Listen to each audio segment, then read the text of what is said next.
Olá, queridos ouvintes da Rádio Luz Radiônica. Boa noite a todos. Aqui é a Vera Lapaal de Brasília, Distrito Federal, sua terapeuta do Ho Oponopono.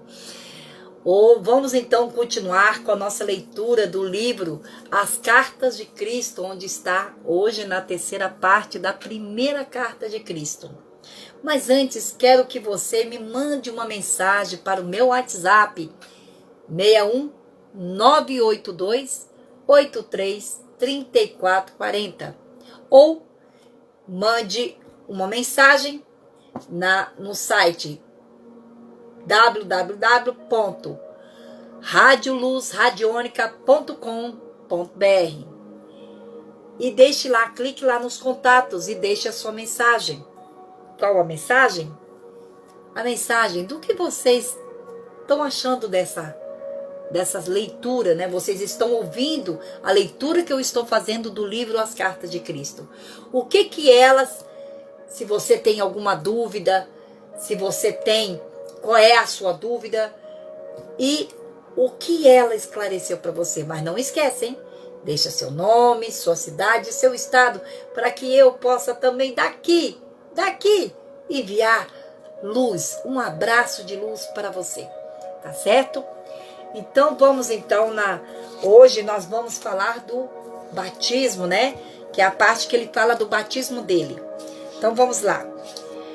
Quando entrei nas águas do Rio Jordão para ser batizado por João, esperava sentir apenas alívio e a consciência de que pelo menos uma vez havia dado um passo positivo em direção à reforma de meu comportamento.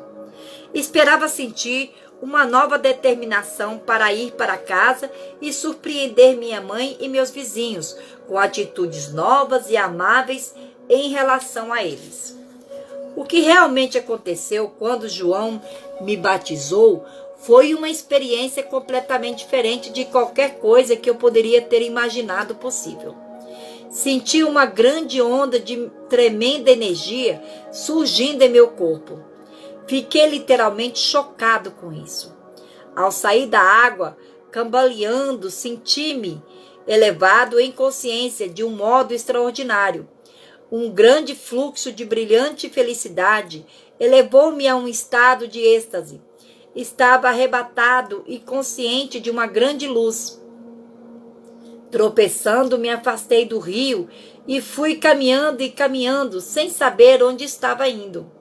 Continuei e, sem me dar conta, entrei no deserto.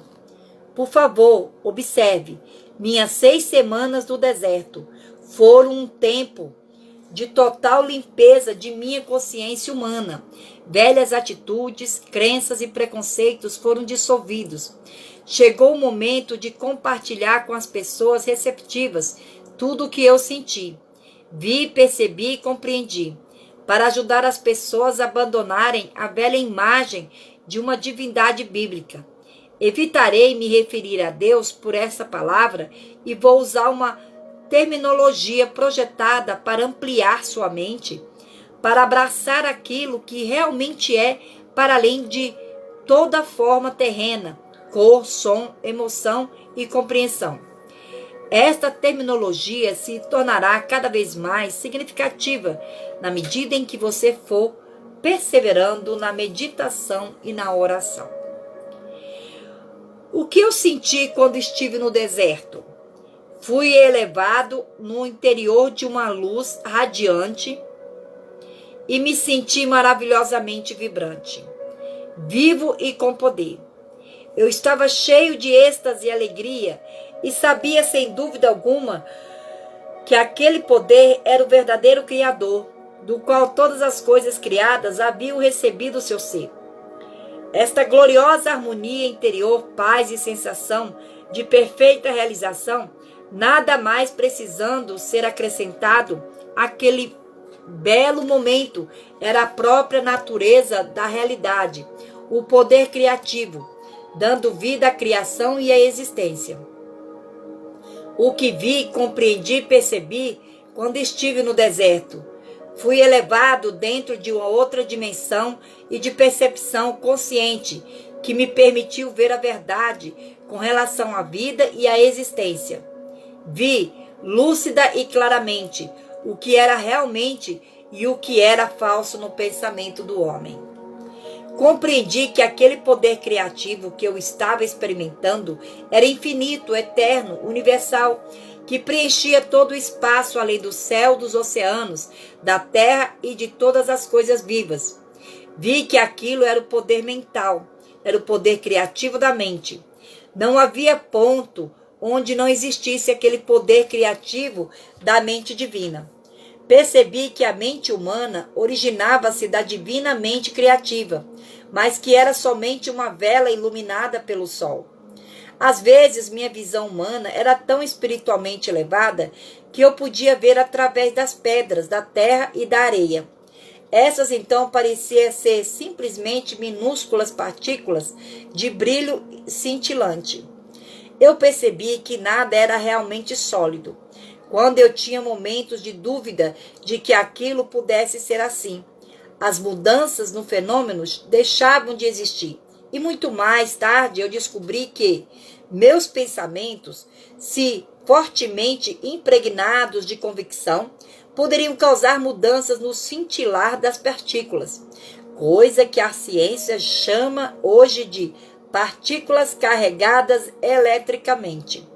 E, portanto, produzir mudanças na aparência da pedra ou de qualquer outra coisa que eu estivesse estudando.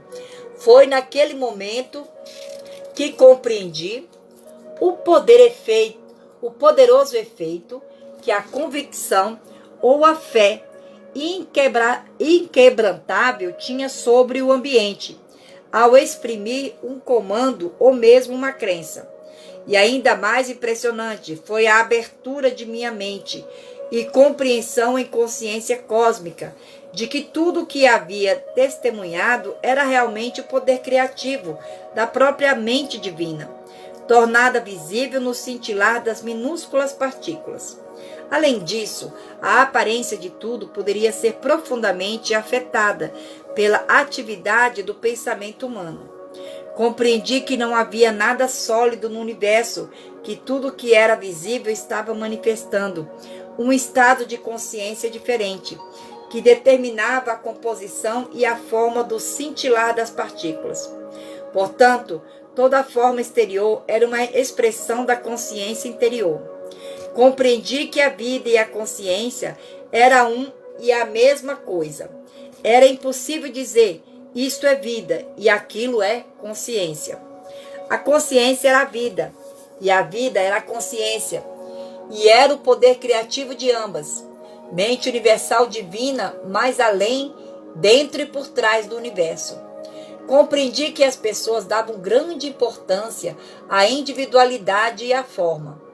Elas não podiam imaginar uma mente ou inteligência operando de modo efetivo, senão por meio da forma individual. Por isso, os judeus haviam criado uma imagem mental de um imenso ser supremo, tendo todos os atributos positivos e negativos do ser humano. Desta forma, era possível para os profetas acreditarem em e falarem da ira de Jeová. Ameaças e castigos e da vinda de enfermidades e pragas em respostas à desobediência humana. Mas percebi que essas imagens mentais eram mitos, elas não existiam. Percebi que em qualquer dimensão da existência era a mente, a inteligência manifestada, que era o fator mais importante no que se refere à criação e ao homem em si. De modo que se deveria reescrever o Gênesis assim. Antes da criação, era a mente universal, o poder criativo dentro e por trás da criação em si.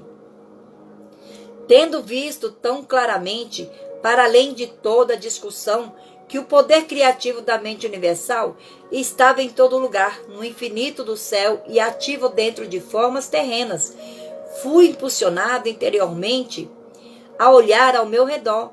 Olhei e vi apenas cascalhos e pedra. Então, subitamente, me foi apresentada a imagem de uma bela paisagem, na qual crescia todo tipo de plantas, arbustos e árvores, aves sobrevoando árvores e animais pastando na relva. Assistindo a esta visão com admiração, vi que as plantas e árvores, cada uma delas, e sim, mesmo os pássaros e os animais, na realidade eram compostos de centenas de infinitas comunidades de minúsculas entidades trabalhando sem parar. Seus cientistas modernos a chamam de células, em um espírito de total harmonia e cooperação, para produzir as substâncias e os diversos órgãos dos sistemas internos e o aspecto exterior das entidades vivas e completas. Completei esta maravilhosa atividade por um longo tempo, ainda que o tempo já não tivesse mais importância para mim. Enquanto eu olhava, pensava, quem poderia ter adivinhado que sobre a cobertura de pelagem, plumas e pele, haveria tão intensa atividade em diminutas comunidades de entidades trabalhando juntas para dar a vida, forma, nutrição, cura, proteção e resistência aos corpos de tantas espécies diferentes? Era a inteligência do trabalho realizado que atraía a minha atenção. Assim compreendi que o trabalho era uma parte integral da atividade do poder criativo, desde a menor entidade, célula, dentro dos sistemas viventes até a mais avançada entidade no universo. O homem em si, no sistema de todos os seres vivos, todo o trabalho estava sob a direção do poder criativo divino, no qual estavam os planos e desígnios da criação. Vi que esses planos e desígnios eram, na verdade, formas de consciência e poderiam chamar-se de palavras, uma vez que cada palavra significa uma forma muito especial de consciência. Assim, a palavra original na consciência do poder criativo se manifesta no mundo visível. A palavra e, portanto, o padrão da consciência permanece na mente criativa divina, manifestando-se continuamente em si mesma.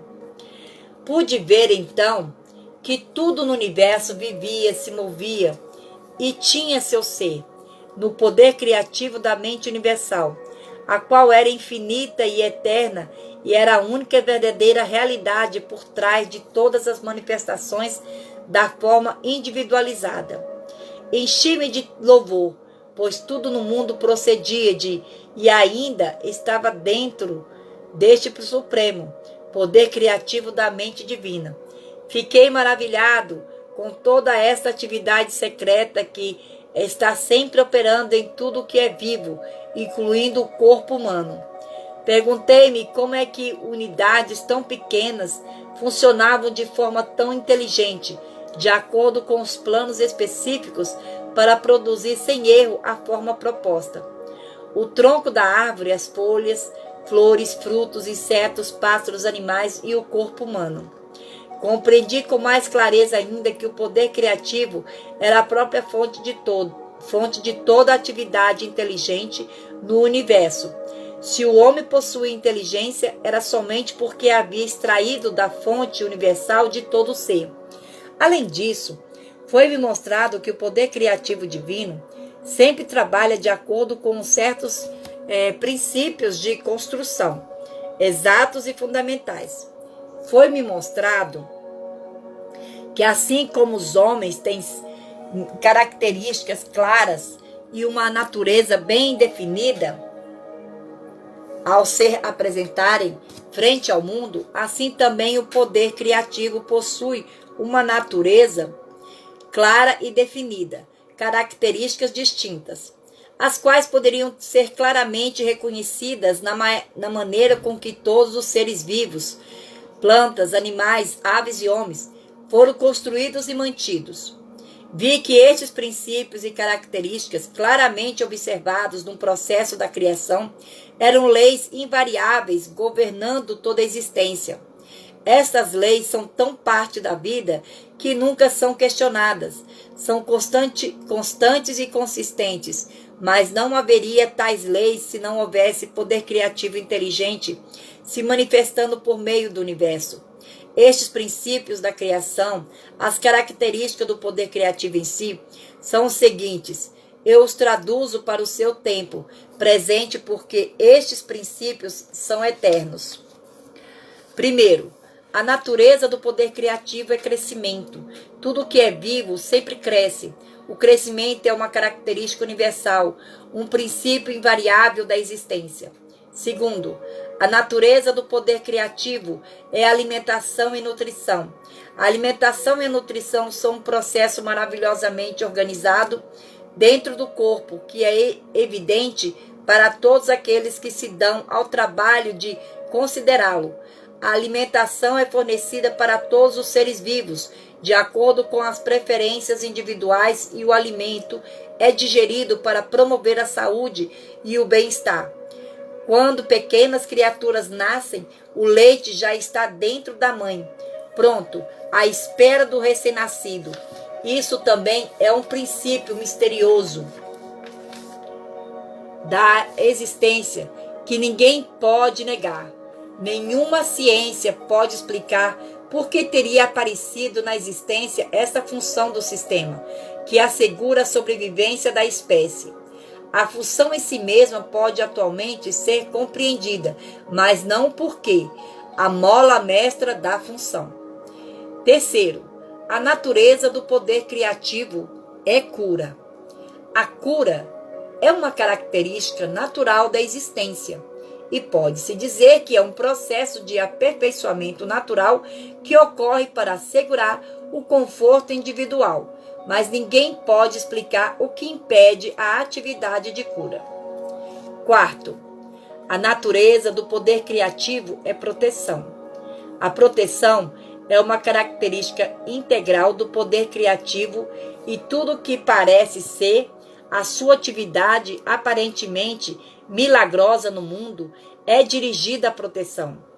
Hoje, seus livros de medicina descrevem os vários sistemas protetores do corpo, mas quando estava no deserto, via a característica de proteção inerente ao poder criativo inteligente, da seguinte forma: à medida que as plantas, aves e animais estavam me sendo apresentados para que os observasse de forma inspirada, pude ver como cada necessidade de proteção havia sido amorosamente fornecida, com grande atenção a cada detalhe.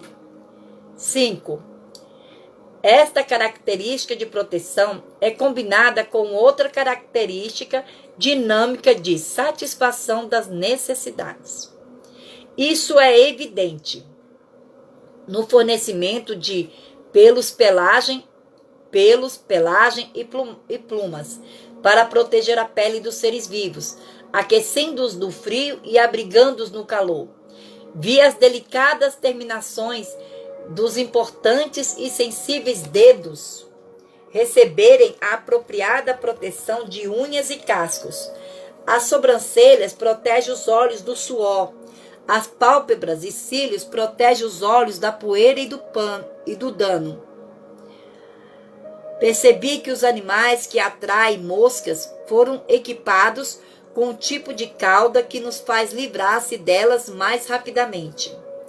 Que tipo alegre e feliz de amor e cuidado se expressou nestes pequenos atributos físicos que pareciam insignificantes e de pouca consciência e ainda assim tinham repercussões profundas para o conforto de todo ser vivo.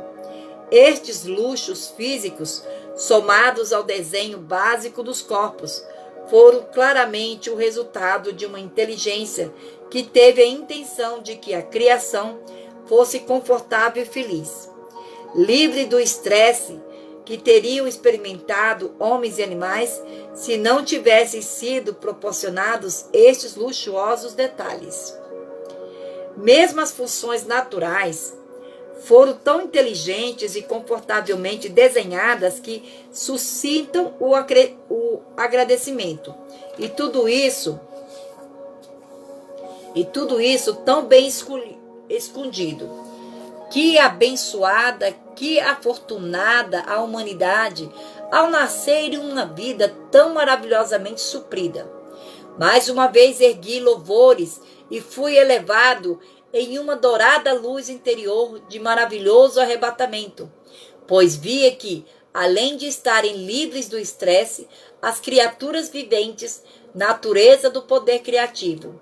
Por isso foram equipadas com membros, braços, mãos, pernas, pés e dedos que lhes permitem deslocar-se, correr, pular, dançar e expressar seus pensamentos e sentimentos mais íntimos.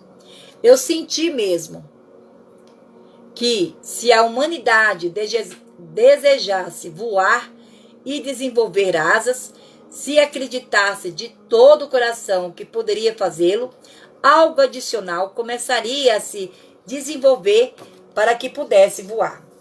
Foi nesse momento de compreensão da natureza do poder criativo que cheguei até a plena consciência do amor que dirigia as obras do poder criativo inteligente universal. Poderando sobre este amor, percebi que a mãe na criação nutre, protege, satisfaz as necessidades e tenta promover a cura de sua prole. Esta é a atividade do amor. Sexto, a característica inata do poder criativo inteligente e amoroso que tem dado à criação sua forma individual e ser é o trabalho. Ele trabalha para nós, em nós e por meio de nós. Seu trabalho é sempre, sempre, sempre impulsionado pelo amor. Esta revelação cósmica me encheu de alegria e admiração. Que mundo mais maravilhoso é este em que moramos? Foi o ponto culminante da minha iluminação e minha visão global da verdade com relação à fonte de todo ser. Eu já havia visto a realidade dos corpos físicos, compostos de várias comunidades de idênticas entidades infinitamente minúsculas, trabalhando em um espírito de cooperação e de harmonia para produzir os vários componentes do corpo, desde a carne, ossos e sangue até os olhos e o cabelo. A única diferença entre essas comunidades está no tipo de trabalho requerido para seus objetivos comuns. Com toda certeza, o impulso divino por trás de toda esta atividade inteligente e determinada no corpo é a inspiração e a base da própria conduta humana, quando as pessoas trabalham em conjunto para produzir um objetivo planejado. Elas extraem a inteligência e o propósito do poder criativo. Contudo, o comportamento do homem é diferente quando ocupado na construção terrestre ou em qualquer outro projeto comunitário, já que se caracteriza inevitavelmente pelas disputas e pela discórdia. Fui levado a compreender o poder infinito da criatividade inteligente, sempre ativa dentro da criação, que mantém a ordem e a cooperação, a harmonia, a produtividade diária, não igualada pelo homem em nenhum lugar e em nenhum tempo. Sétimo, a sobrevivência é uma característica natural do poder criativo. Em cada caso, a mais maravilhosa provisão foi feita para que todos os seres vivos cresçam, sejam curados dos ferimentos e das doenças, para que sejam alimentados a fim de manter o corpo saudável, para procriar sua própria espécie, a fim de assegurar a sobrevivência nesta terra. Esta é a única realidade de que o homem pode ter certeza e sua atividade. Esta é a única realidade que o homem pode ter certeza e sua atividade é consistente, ano após ano. O sol, a lua e as estrelas têm ficado em seus lugares por milênios e é reconhecido que todos eles possuem seus próprios caminhos de movimento. Todo este fenômeno faz parte do grande esquema para a sobrevivência da criação. Se assim é, como não poderia sobreviver a chama eterna do amoroso e inteligente poder criativo, escondido dentro de todo tipo de entidades criadas no universo? Portanto, este mundo não é senão uma sombra e imagem dos mundos ocultos do poder criativo inteligente e amoroso, que existe além desta dimensão. A realidade da totalidade da criação se estende para além deste mundo visível. 8. A característica inerente ao poder criativo, inteligente e amoroso é o ritmo. Percebi que há um ritmo operando no mundo. Tudo está sujeito às estações que dão florescimento e germinação à vida. Uma estação de crescimento levando a uma estação de maturação e colheita, assim como a produção de sementes que garante a sobrevivência da vida vegetal. Logo, há o período de deterioração gradual e o descanso trazido pelo inverno. Mas a nada do que é criado e vivo é permitido extinguir-se. O Sol e a Lua expressam essas características dentro do universo. Este ritmo, inclusive, pode ser visto nas fêmeas dos seres vivos. Bem, aqui eu vou ficando. E aí, eu volto com vocês na próxima leitura, falando da 9ª característica, que é a característica 9, né? Onde ele coloca, que ele está aqui colocando essas partes 1, 2, né? Que ele colocou aqui, que é a natureza, né? Que é o do poder criativo, né? Esses princípios e características. Então, na próxima, tá ok? Lá pro dia, nós vamos estar no dia 8. Não, vai ser hoje é 8, né, gente? Nós vamos estar no dia 13.